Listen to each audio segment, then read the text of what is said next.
welcome to Ravensdale Bible Academy. Today's course is Introduction to Marriage, and today's lesson is Put On and Put Off. In Colossians 3, we see this great example that we're supposed to not only put off the evil desires and the wicked deeds of the flesh, but we're also supposed to put on. So we replace something with something else. It has the idea of if this jacket, right, if this sweatshirt was something that was evil and wicked, then you know what? Take it off, right? Just like Superman, take this off, right? And then what you would want to do is, we want to replace it. And so we're going to now put on a new covering or a new way of living. And so did you know that your body, you as a person, you actually have been bought, you have been purchased. And you may not like the sound of that because that sounds an awful lot like slavery. In fact, the Bible in Romans 6 does describe us as being formerly slaves to sin, slaves to unrighteousness. And now, because we've been bought with this price by the death of Christ on the cross, now we are slaves to righteousness. And so you have to understand that Jesus died for your sins. He died so that now we, in the newness of life, as a new creation, new creatures, being born again, now we can glorify God with our lives, and especially in our marriages. And so in our marriages, we're going to have to learn how to put on the fruits of the Spirit and take off the deeds of the flesh. We're going to need to learn how to walk by the fruits of the Spirit and throw away the deeds of the flesh, much like you would throw away a covering or a garment that was stained or dirty or ripped or torn, destroyed, right? So Colossians 3:12 says this: so as those who have been chosen by God chose you, holy and beloved, put on, this is what you're supposed to put on, a heart of compassion, kindness, humility, put it on, gentleness, put it on, patience, bearing with one another and forgiving each other, whether he has a complaint against anyone, just as the Lord forgave you, just as the Lord forgave you, so also you should. Beyond all these things, put on love, which is the perfect bond of unity. I can't think of anything more important, honestly, than in a marriage to think, well, if I want to have a unifying marriage, if I want to unite my marriage where the two become one, and we want to be united, we want to be on the same page, we want to have the same goals. I can't think of any better way than to think of it like this idea of putting on. We're going to put this love on, this perfect bond of unity. And so Colossians 3:2 actually says, set your mind on the things above, not on the things that are on the earth. Listen, you need to train yourself to stop following the model of the world. Stop following what you see in marriages on TV. Stop following what you're reading in books. Stop following what the movies tell you, because the movies are not portraying a biblical example of marriage. And so they're wrong. It's a wrong type of marriage. These marriages that you're seeing on TV are lies. Okay, you don't lie to each other. You don't create distrust, and then in the last minute of the show, because you have hijinks and good humor and people are pretty, that everything is just fixed in 30 seconds. Life doesn't work that way. And so we're called to lay aside, we're called to set our minds to take off, lay aside the old self and the old wicked ways, and to put on the new self. I can't think of anything better to do, especially in a marriage. Like, look, it's a new start, it's a new life, a new beginning.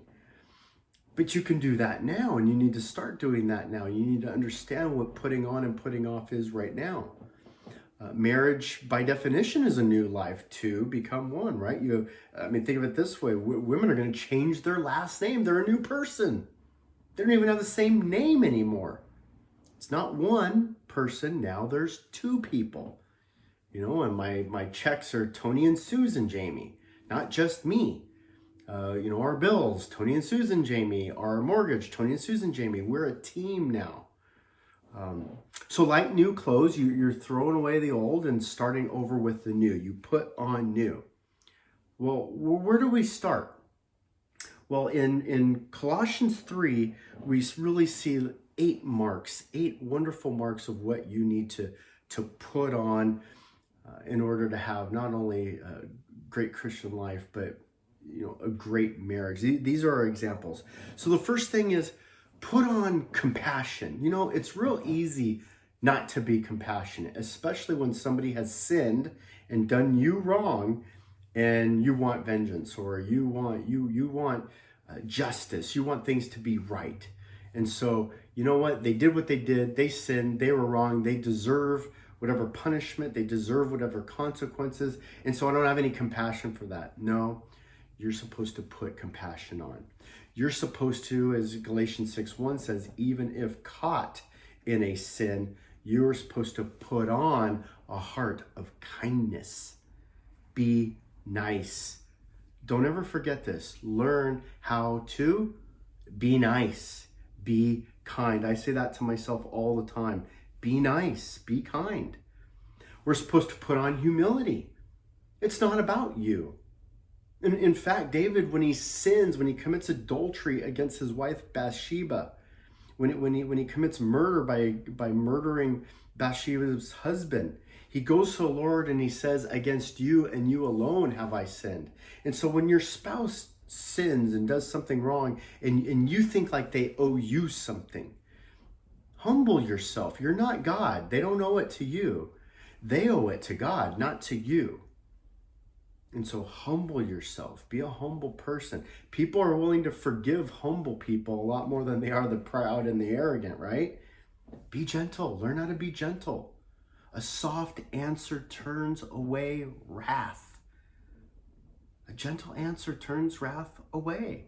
When you yell back and forth at each other, that just escalates the argument. When somebody's calm and is gentle, it's hard to keep the argument going.